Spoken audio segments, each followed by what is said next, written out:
Good afternoon guys. तो हम लोग आप लोग इनकम फ्रॉम बिजनेस का क्वेश्चन पढ़ चुके हैं। क्वेश्चन नंबर हम लोग पढ़ चुके हैं 1, 2 और आज हम लोग स्टार्ट करेंगे क्वेश्चन नंबर 3। क्वेश्चन नंबर 3 में देखेंगे जो कि बहुत सारा टर्म एंड कंडीशन है और आपका क्वेश्चन नंबर 1, 2 से साफ डिफरेंस है। थोड़ा सा प्रॉब्लम भी हुआ होगा आप लोग को, बट सॉल्व हो जाएगा। देखो, निकालना हम लोग क्या है, इनकम फ्रॉम बिजनेस बोला गया है mister Rajendra Kumar and sons का निकालने के लिए। आपको हम पिछले क्लास में और रूल्स में भी एक चीज़ बताए हैं, दोनों में आप नोटिस किए होंगे, दोनों में एक चीज़ हम हमेशा बताए हैं कि आपका जो माइनस होता है वो इनकम जो कि बिजनेस से रिलेटेड नहीं होता है। माइनस जो होता है वो इनकम जो कि बिजनेस से रिलेटेड नहीं होता है। जब बिजनेस का इनकम रहेगा तो ऑटोमेटिक वो बिजनेस इनकम है, सिंपल सी बात है। अगर कोई भी इनकम जो बिजनेस से आ रहा है तो इनकम है, इनकम फ्रॉम बिजनेस हो गया वो। तो वो बिजनेस कर रहा है, किस चीज़ का बिजनेस कर रहा है, ध्यान देंगे हम लोग। बिजनेस उसका है क्या क्या चीज़ का, उसका बिजनेस है तेल कंपनी का है, साबुन कंपनी का है और आपको तेल और साबुन इसका बिजनेस चल रहा है। तो देखो, तो एक कंडीशन में दिया हुआ है साबुन कंपनी से उसको कमीशन मिला 40,000 का, तो वो उसका इनकम हुआ, बिजनेस इनकम हो गया वो, तो वो इनकम प्लस होगा। हम आपको बताएं वो इनकम माइनस होता है जो इनकम बिजनेस से रिलेटेड नहीं होता है। इनकम फ्रॉम हाउस प्रॉपर्टी का इनकम माइनस होता है, इनकम फ्रॉम अदर सोर्सेज का इनकम माइनस होता है, इनकम फ्रॉम सैलरी का इनकम माइनस होता है, इनकम फ्रॉम कैपिटल गेन का इनकम माइनस होता है। बस बिजनेस का इनकम प्लस हो जाएगा। अब देखिए, उसको तेल कंपनी से भी कमीशन मिला 50,000, वो भी इनकम फ्रॉम बिजनेस है। बोला गया है एजेंसी जब समापन हुआ, मतलब कि एजेंसी मतलब इंडेड यानी समाप्त हो गया, बंद हो गया, तो उसके क्षतिपूर्ति के लिए कंपनी को कमीशन या कंपनसेशन के रूप में 1 लाख रुपया मिला।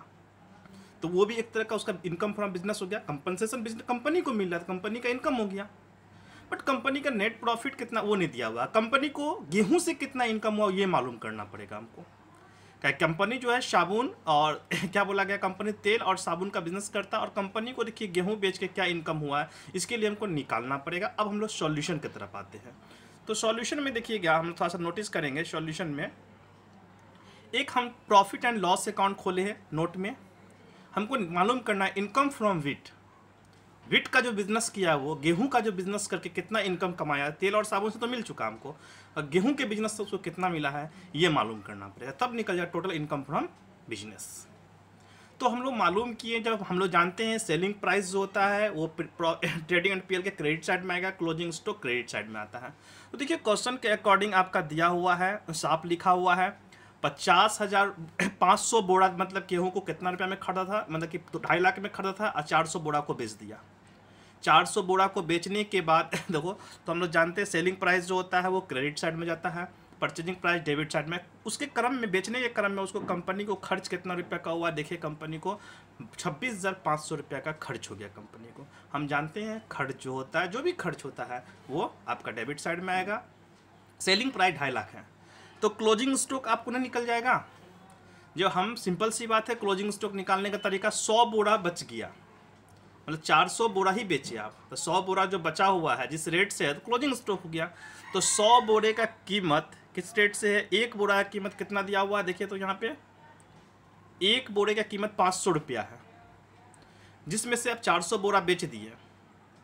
तो एक बोरा का गेहूँ बोला, वर्ष में गेहूँ 500 बोरा गेहूँ है जो कि 2.5 लाख रुपया का है, तो उसका 2.5 लाख रुपया का है, तो आप एक बोरा का वैल्यू मालूम कर सकते हैं आराम से। 2.5 लाख को 500 से भागा दीजिए, एक बोरा का वैल्यू मालूम चल जाए, 100 बोरा आपका बचा हुआ क्लोजिंग स्टॉक नहीं हो गया। तो क्लोजिंग स्टॉक मेरा निकाल दिया कितना, हम 50,000, सिंपल वर्किंग नोट आप आसानी से कर सकते हैं। तो नेट प्रॉफिट निकला कितना, वो हम लोग पीएल अकाउंट पहले ही बताए थे, प्रॉफिट एंड लॉस अकाउंट से सिर्फ कंपनी का प्रॉफिट मालूम चलेगा, इनकम नहीं मालूम चला उसका, वो निकल गया प्रॉफिट। अब हम लोग निकालते हैं इसका सिर्फ गेहूं का अलग से इनकम फ्रॉम बिजनेस निकाले गेहूं का। तो हम लोग जानते हैं नेट प्रॉफिट में एक्सपेंसेस डिसअलाउड जो रहेगा वो प्लस होता है। अब देखिए इस दुकान के पर्पस में क्या क्या उसका पर्सनल खर्च आया। देखिए गेहूं के क्रम में वो क्या क्या उसका पर्सनल खर्च है। एक दिया गया आपका एक्सपेंसेस दिया हुआ, expenses of 45,000 on the marriage of Rajendra Kumar son, यानी कि राजेंद्र कुमार के लड़के के विवाह पर जो किया गया खर्च, क्या वो उसका दुकान का खर्च हुआ, पर्सनल खर्च हो गया। हम जानते हैं एक्सपेंसेस डिसअलाउड प्लस हो जाएगा।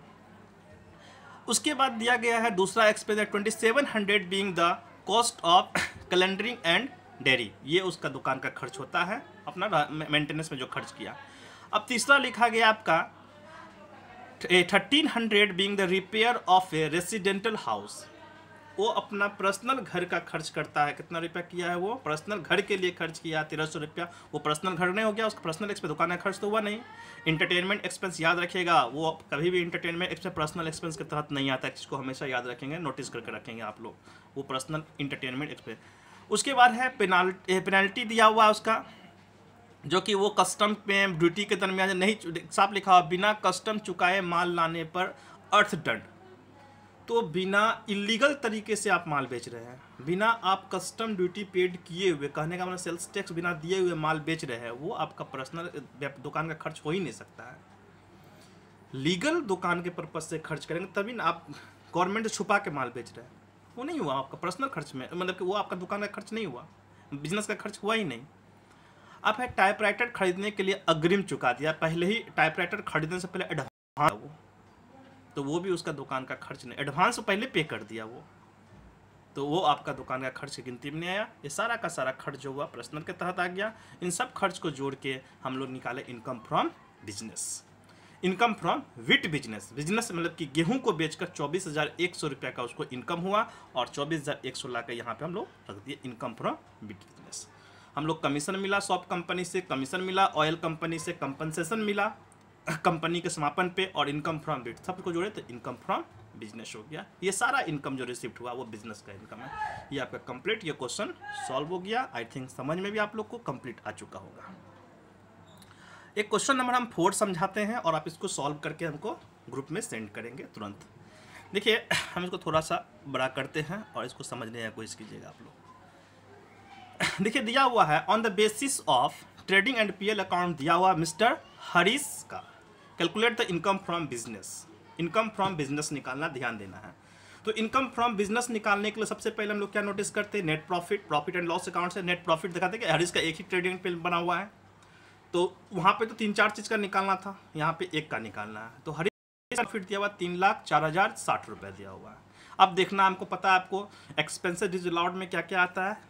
पर्सनल एक्सपेंस देखिए, सैलरी दिया हुआ है, एडवर्टाइजिंग दिया हुआ है, ऑफिस एक्सपेंस दिया हुआ है, इंश्योरेंस दिया हुआ, इंश्योरेंस एक्सपेंस दिया हुआ, फायर इंश्योरेंस प्रीमियम जो कि नहीं आता, लेकिन बट वहाँ पे लिखा हुआ एचपी। एचपी का मतलब हो गया अपने घर का हाउस प्रॉपर्टी का, हिंदुस्तान पेट्रोलियम मत समझ बैठिएगा आप लोग, समझे।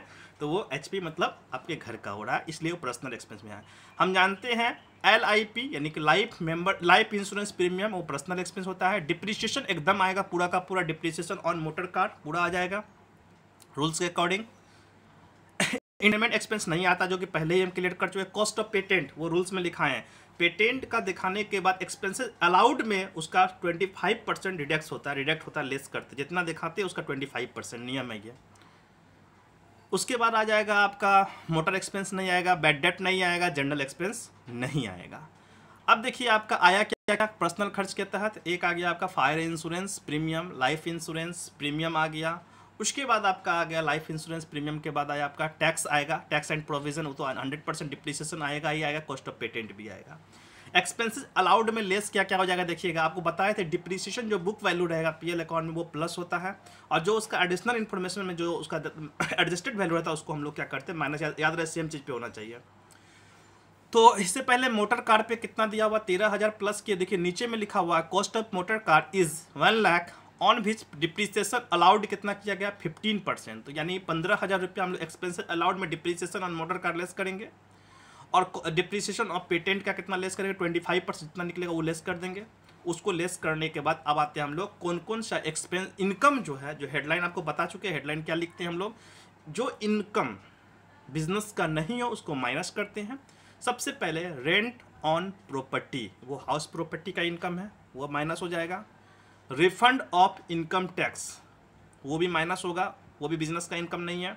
बैड डेप्ट रिकवरी वो भी माइनस होगा, लेकिन बैड डेप्ट रिकवरी में देखिए अलाउड कितना किया है, अलाउड किया मात्र आपको 6,000, साफ साफ लिख दिया गया है आपको कि bad dept recovery of bad dept include 6,000 है, which was not accepted ITO for depreciation इन 2070, मतलब कि ITO डिपार्टमेंट इनकम टैक्स अधिकारी जो होता है उसके तहत जो है 6,000 ही रुपया मतलब कि एक्सेप्ट किया गया था और 6,000 रुपया ही माइनस होगा, साफ साफ लिख दिया है। 6,000 ने दिखा के 6,000 लेस करेंगे, आपका कंप्लीट आंसर निकल जाएगा। इसको हमको सेंड करके आप भेजेंगे अभी तुरंत।